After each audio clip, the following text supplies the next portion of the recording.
Olá, investidor e investidora de todo mundo, aqui é o canal Dica de Hoje. Esse vídeo de hoje aqui a gente vai fazer um formato novo, um formato que eu estou testando, espero que vocês gostem. A gente vai comparar duas empresas do mesmo setor para a gente ver qual delas é a melhor. Para o vídeo de hoje a gente começou com as duas empresas de rede de postos de gasolina, setor petrolífero. Vamos falar da Ultrapar de um lado, dona dos postos Ipiranga, e do outro lado BR Distribuidora, uma empresa estatal dona aí dos postos BR, tá? Para a gente conseguir fazer mais vídeos como esse, que até dá um pouco mais de trabalho, a gente precisa que vocês curtam o vídeo, que vocês se inscrevam no canal e que vocês comentem com os amigos aí, compartilhem em grupos de WhatsApp e etc. Logo depois da vinheta a gente já começa.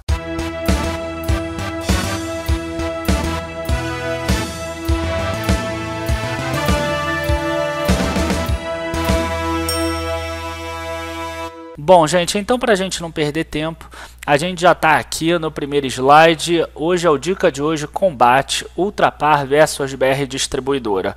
De um lado, a Ultrapar, dona dos postos Ipiranga, como eu falei antes, que vocês vão ver que não é apenas Ipiranga, e do outro lado, BR Distribuidora, uma empresa estatal, que vocês vão ver também que tem muito mais do que só a rede de postos de gasolina. A primeira coisa que eu quero mostrar para vocês é que não é uma recomendação. Tá? Por quê? Porque eu posso falar que a empresa A é melhor do que a empresa B, igual, por exemplo, eu posso falar que o CSA é melhor do que o Avaí, mas eu não iria querer comprar nenhum dos dois para nossa carteira. Então essa aqui é a tabela do Brasileirão. O fato de uma no final ser melhor do que a outra não significa que é recomendação de compra. Podem ser duas empresas que estejam na zona do rebaixamento. E em compensação pode ser também duas empresas aqui de cima. Pode ser que uma seja o Palmeiras e a outra o Santos. Então quer dizer, o Santos não seria uma empresa ruim também, tá? Então só para a gente deixar claro isso, que mesmo que uma ou outra seja melhor no final do vídeo, não quer dizer que seja recomendação. Então vamos começar com BR Distribuidora. Logo aqui Petrobras, Postos BR, como eu já tinha falado antes, maior distribuidora de combustíveis e lubrificantes com 29,9% do total. As marcas principais dela são a própria BR, tem a Lubrax, que é de lubrificante, BR Mania é o nome das lojas de conveniência, e BR Aviation, a parte toda de combustíveis, principalmente querosene de aviação para aviões. 1.294 lojas de conveniência, 1.572 centros automotivos Lubrax+. O programa de fidelidade é o Petrobras Premia, inclusive essa empresa BR Distribuidora é a segunda maior receita líquida de toda a Bolsa Brasileira, só ficando atrás da própria Petrobras, para vocês terem uma ideia do tamanho da BR Distribuidora. Total de postos no primeiro trimestre de 2019, 7.703, teve um incremento de postos, então isso é o resumo da BR Distribuidora. Já a Ultrapar do outro lado, postos Ipiranga, a gente tem 7.218 postos, também teve um acréscimo em relação ao primeiro trimestre de 2018. As lojas de conveniência são a MPM, está em torno de 35% desses postos. O programa é o quilômetro de vantagens e ela ainda possui outros segmentos que são fora desse setor exclusivo de rede de postos, tá? Então a gente tem Extra Farma, Oxiteno, Ultracargo e Ultragás. Essa é a primeira diferença entre as duas. Enquanto a BR Distribuidora, os segmentos dela estão todos dentro da distribuição de combustíveis, a gente vê que a Ultrapar tem inclusive uma rede de farmácias, por exemplo, que é a Extra Farma. Então a gente vê aqui que tem segmentos até que não são complementares dentro da holding do Grupo Ultra.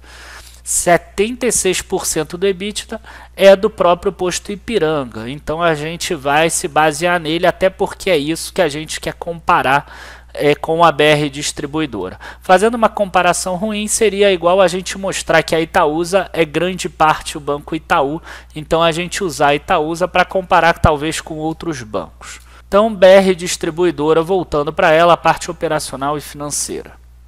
Ela primeiro é estatal, tem 71,25% da Petrobras. E uma coisa que é importante eu falar para vocês é que a Petrobras está querendo vender uma participação e é muito provável que em breve saia um follow-on, que é uma emissão secundária de ações. A Petrobras quer levantar em torno de 8 bilhões, o que daria uma venda aí em torno de 30% da participação que ela tem na BR Distribuidora. Então ela inclusive fala no fato relevante que ela iria deixar de ter mais do que 50% do controle da empresa. E aí a gente tem aqui que o volume de vendas totais, somando grandes consumidores, aviação e etc., são 9.765.000 metros cúbicos, redução de 3% frente ao primeiro trimestre de 2018. O EBITDA ajustado por metro cúbico, que é uma medida que eu gosto muito de usar nesse setor, ele saiu de R$ 76 para R$ 86. Parte disso melhora operacional, parte disso mudança das normas contábeis, tá? Aquela IFRS 16 que conseguiu aumentar aí o EBITDA e às vezes reduzir o lucro líquido. Inclusive no nosso curso de análise fundamentalista a gente vai ter uma aula extra exatamente sobre esses impactos nas empresas dessas novas normas contábeis. O diesel é 42% da venda da empresa e aqui inclui diesel de carro e de caminhão e etc. E o diesel também usado em usinas termoelétricas. O ciclo Otto, que é a parte que a gente mais usa, que a gente mais vê, que é gasolina, álcool e gás natural. O etanol cresceu 19%, gasolina caiu 11%, aviação 23%. Os segmentos da empresa aqui, a gente tem que rede de postos tem 5.300.000 metros cúbicos vendidos, EBITDA de R$ 102 por metro cúbico. Esse aqui a gente vai conseguir comparar com o posto Ipiranga. Esse aqui é exatamente posto BR contra posto Ipiranga, que é o que a gente vai ver. Grandes consumidores, uma margem EBITDA muito menor, R$ 74 por metro cúbico. A gente tem aviação também muito pequeno, R$ 72 por metro cúbico, 953.000 metros cúbicos vendidos. Todos eles em queda, tá? A quantidade de volume vendido em todos eles diminuiu. E mercados especiais, esse sim é que tem a melhor margem. Aqui entra, por exemplo, a parte de lubrificantes. Então, para a BR Distribuidora é interessante que ela consiga aumentar o volume aqui em mercados especiais. O que me chamou a atenção na DRE, no resultado financeiro da BR Distribuidora, foi exatamente esse campo aqui de receita financeira. Tá? A gente vê que é um campo realmente grande para uma empresa que tem uma dívida como ela tem, 352 milhões que ela recebeu de receita financeira e está lá explicado na ITR que é uma confissão de dívida que a Eletrobras fez tanto com a Petrobras quanto com a BR Distribuidora, ainda tem 2,6 bilhões de reais. Isso aqui está aumentando esse lucro aqui embaixo em quase o dobro. Tá? Se a gente tirar aqui o imposto de renda que incide sobre esse valor aqui embaixo, a gente vai ver que aumenta aí uns 230 a 240 milhões de reais. Para facilitar, eu vou imaginar que o lucro vai cair a metade quando daqui a 2 anos terminar esses pagamentos que a Eletrobras tem feito. Vamos então agora para o Grupo Ultra. Como a gente viu lá, a BR Distribuidora teve um volume nos postos de 5.300.000. Aqui, 5.587.000. O Grupo Ultra passou a BR Distribuidora. A gente vê aqui que o etanol cresceu 34%. Também é igual a BR Distribuidora, a gasolina caiu 8,3%, também como a BR Distribuidora, o volume que na BR Distribuidora caiu 3%, na Ipiranga subiu 2%.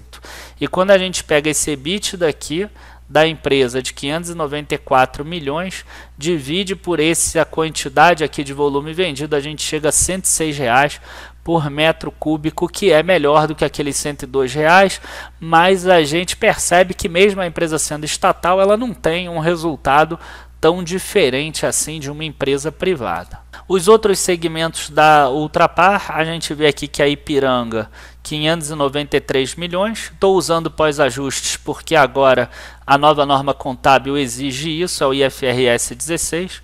Inclusive, vocês podem ver que a rede de farmácia Extra Farma, ela teria um EBITDA negativo pela norma antiga e agora tem um EBITDA positivo, por exemplo. Tá? A gente percebe aqui as variações que existem, mas o principal aqui é mostrar que realmente Ipiranga é muito importante em relação ao todo, por isso que eu não estou nem olhando a Oxiteno, a Ultragás, a Ultracargo e a Extrafarma. Na relação do financeiro da Ultrapar, o que me chamou a atenção foi esses outros resultados operacionais líquidos. A gente vê que no primeiro trimestre de 2018 a gente teve um prejuízo dessa parte de 262 milhões e agora teve um lucro de 36 milhões nessa parte aqui de outros resultados operacionais líquidos. O que aconteceu no passado é que a Ultrapar ela tentou comprar a Liquigás da Petrobras e o CAD vetor. Então, num caso desse em que ela não consegue concluir a compra, existe uma multa e nesse primeiro trimestre de 2018 é que tinha sido feito o pagamento dessa multa. Então, teve um não recorrente ali, 262 milhões que foi pago pelo Grupo Ultra para a Petrobras, e a gente vê que o lucro líquido da empresa chegou aqui em 72 milhões primeiro trimestre, agora 242 milhões, muito mais próximo da realidade e muito mais próximo do que seria o lucro líquido da BR Distribuidora se não tivesse o resultado lá da Eletrobras, né, aquela confissão de dívida que ela está recebendo.